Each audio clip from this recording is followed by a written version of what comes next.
Thank you for this kind introduction and thank you for the invitation. I will talk about the role of FSH and LH during in the ovary. And well, I have a very romantic title for this presentation, The Secret for a Perfect Duo. To be even more romantic and express my friendship to the previous excellent speaker, I have stolen one of his slides. So it does not require any presentation now. You, for sure, just know the antral stage of folliculogenesis as well as what happened later. I would like just to point out your attention on the different role of the two gonadotropins that is focused on the support of gametogenesis during the antral stage, while later comes another gonadotropins with a different role that support the pregnancy. So altogether, these molecules work for the life, but they have different mode of action. Checking what happened during the antral stage, we may see that the follicular growth is accompanied by very dynamic expression levels of the receptor of FSH. The FSH receptor is expressed at a relatively low level during the passage from the late secondary stage to the antral stage, to the early antral stage. But then their expression levels start to increase and increase. During this period, there is the selection of the dominant follicles, and then it is replaced by another receptor, the LH receptor. So, checking this slide, we may dissect what happened in different periods. In the first period, when the receptor is expressed at a low level, we may see the antral pool recruitment that is a different stage compared to the dominant follicle selection. When the receptor is highly expressed on the cell surface, there is the maximal selective pressure of the dominant follicles. And then the dominant follicle grows thanks to the LH receptor. So now I ask you a change of your mindset, because we are usual to think that to this receptor and their hormone as molecules that provide survival signal and support always the growth of the follicles. But today I would like to convince you that it is not always the case. And for instance, FSH receptor could have a dual action. When it is expressed at very low levels, it is act as a recruiter for the late to secondary and early antral follicles. But then it may become the selective agent for the dominant follicles. It means that the FSH receptor could have also a role of a selective agent and may kill the cells. I know that you are not believing me, but I try to convince you with the next slide. This is an old experiment from one of our papers from 10 years ago. In this case, we have evaluated the effect of the permanent overexpression of FSH receptor and LH receptor in a granulosa cell line. We have genetically manipulated the cell line and forced them to overexpress FSH receptor in red or LH receptor in blue. What happened is that after a first stage of selection with the antibiotic, the resistant clone start to grow and grow. The difference is the LH receptor expressing cell still continue to grow until the end of experiment, and we still have those cells in the lab. This is not for the FSH receptor expressing cell. What happened later, after about 1-2 months, is that we have lost the cell line. And this is the effect of the permanent FSH receptor overexpression that could be only transitory as well as in the antral stage of the folliculogenesis. If we analyze what happened at the intracellular level during the selection of the cells operated by FSH receptor, we may see that those cells at the intracellular level were characterized by very high cyclic MP production, and cyclic MP is a very important second messenger for the cells because it induces downstream to the synthesis of steroids.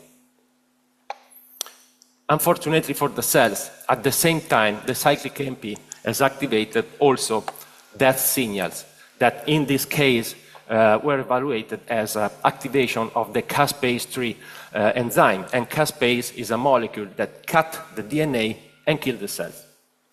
So in this case, FSH receptor was demonstrated to kill the cells, and it is not news from our lab because previous experiments from the 90s already have characterized what happened when cells were maintained in vitro with high doses of FSH. They produce overall high level of steroids, but at the same time start to die, forming these strange blebs, intracellular blebs containing the progesterone. So when the FSH receptor is expressed at high level, activates a potent cyclic MP production that on one side produce the steroid, on the other side kill the cell. At this point, we should think why there are follicles that continue to survive instead of to die.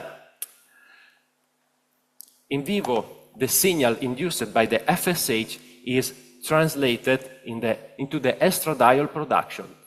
The estradiol is missing in our cell culture because we would need to add the androgen as a substrate to produce estradiol. So in vivo, what happened is that estradiol, which is a potent anti-apoptotic and proliferative factor, rescue the cells from apoptosis. And we have recapitulated this effect in vitro by adding cyclic MP analog that cannot be metabolized by the cells, and at long term it also kills the cells, but in the presence of estradiols, the cells are rescued by the apoptotic signal. So we may rethink to the natural folliculogenesis cycles, at least in the antral stage, that could be characterized by follicles that are very responsive to the FSH, and they react producing estradiol that is precious to support the growth of the dominant follicle.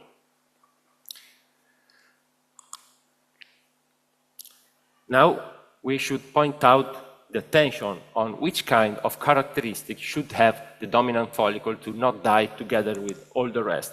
And to do that, I would like to introduce a concept from the pharmacology, by which when a receptor bound its ligand, for instance the FSH, as a reaction, a pathway is activated. For instance, this is the cyclic MP pathway. Steroidogenic and propoptotic signals are mediated during this stage, but on the cell surface there are several other receptor and membrane molecules that may run on the cell membrane and contact the other receptor.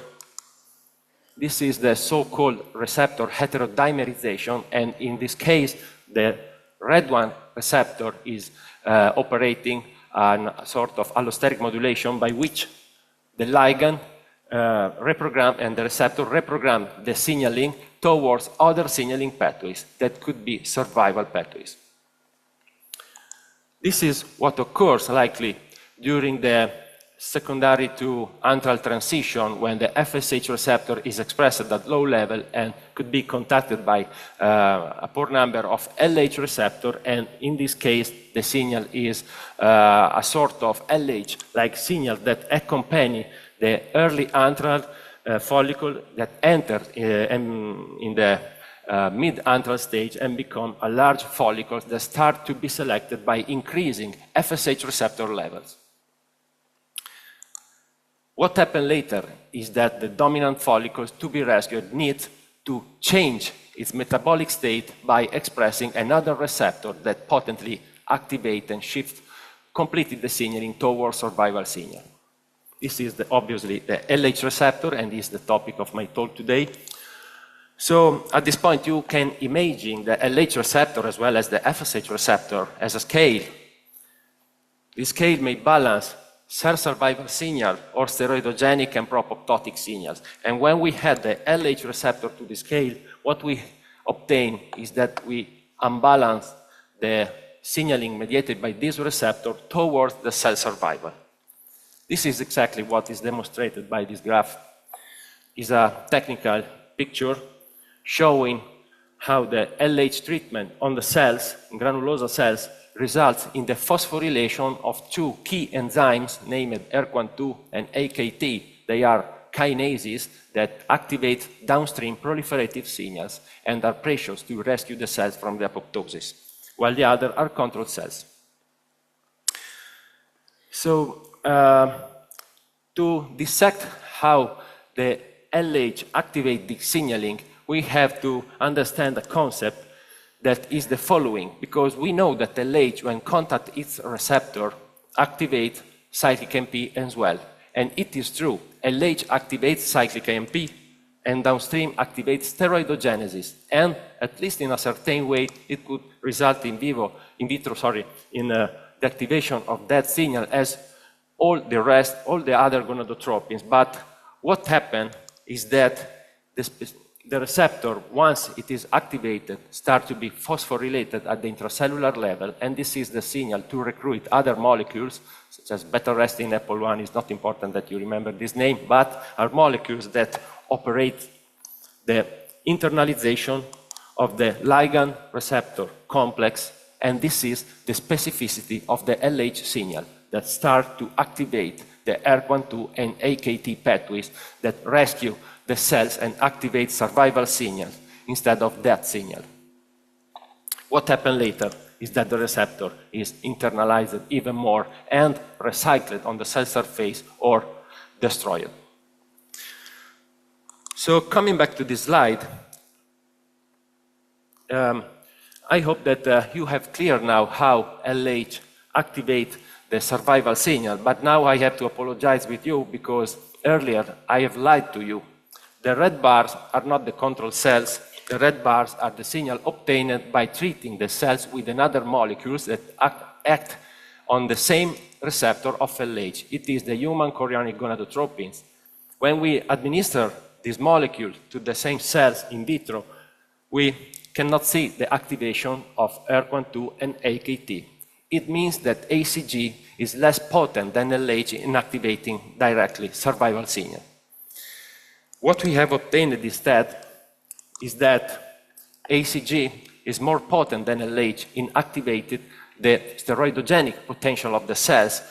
As you can see in this experiment, you see a dose response by which the cells were treated with increasing concentration of LH or ACG, and then we have measured the cyclic AMP level. As you can see, the red dose response curve is shifted on the left, and in pharmacology, it means that ACG is more potent, in this case about 5 times more potent than LH in activating the steroidogenic potential of the cell.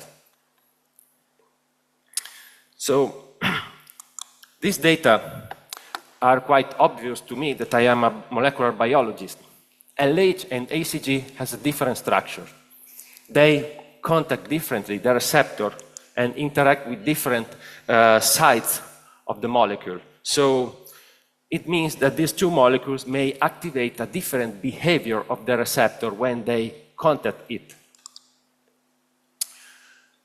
And we have investigated exactly this aspect, the different mode of action of these two molecules at the receptor level.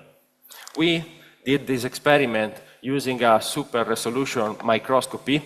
In this case, we have tracked the route of the receptor inside the cells according to the ligand. What happened when the ligand is LH? I have summarized this complex data in a cartoon. What happened when the ligand is the LH is that the receptor is continuously recycled on the cell surface very rapidly. So it activates constantly ERK1/2 and AKT pulses over time. And this is another time the specific LH signaling. This is not for ACG. What we have seen is that ACG as a ligand binds the receptor and very effectively and in a more marked extent it induces a very marked and potent internalization of the receptor. And this signal is specifically made to activate other pathways, other signaling signatures. So we may distinguish two main actions of these two molecules, through the same receptor that may discriminate between the two ligands. As correctly observed by Alessandro earlier, ACG is more potent in activating cyclic AMP signaling to activate the steroid synthesis because this is its physiological role during pregnancy. On the other side, we have LH that is more able to activate ERK1/2, AKT signaling that altogether converge in a direct proliferative and anti-apoptotic effect. What happened downstream is that if we administer these two molecules to the cell, obviously they doesn't kill the cell as you observe in vivo. In your clinical IVF treatment, you may use LH or ACG, but the mode of action is different. The ACG has an indirect effect exerted through the production of steroid, and without steroid, ACG may kill the cells, while LH induces a direct effect on the cells, activated directly survival signals. So this is a big difference to me between these two molecules. And if you don't believe me, this slide shows you the impact of these two molecules on the survival of the cells.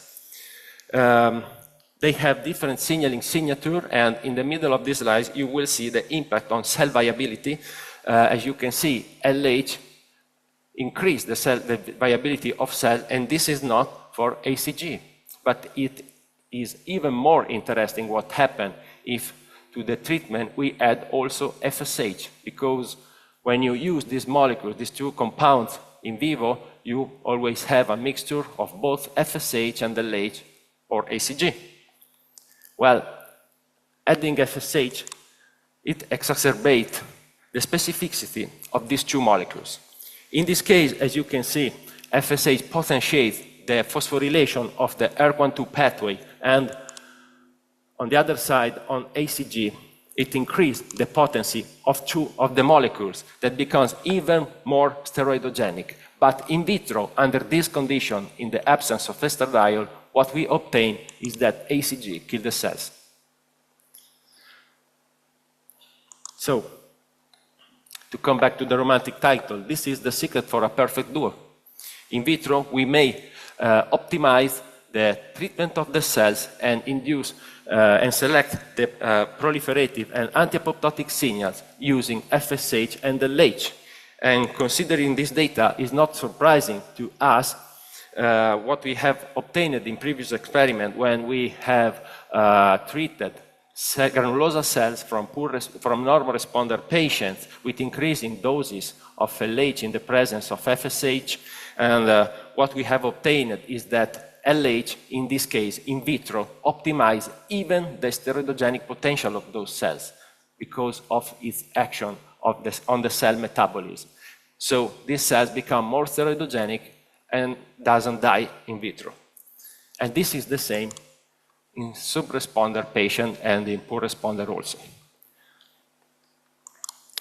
Coming back to the physiology, we have seen that these molecules has different mode of action that are optimized to support different physiological events. LH and FSH act in tandem and modulate specific signals to support the gametogenesis. ACG is provided by the nature later because it is optimized to activate through the cyclic AMP the synthesis of progesterone. To conclude, I hope to have convinced you that these two molecules has a different signaling signature that is optimized to support different physiological events. So I think that you have understood now that the signal modulated by LH is not replaceable in vitro nor in vivo.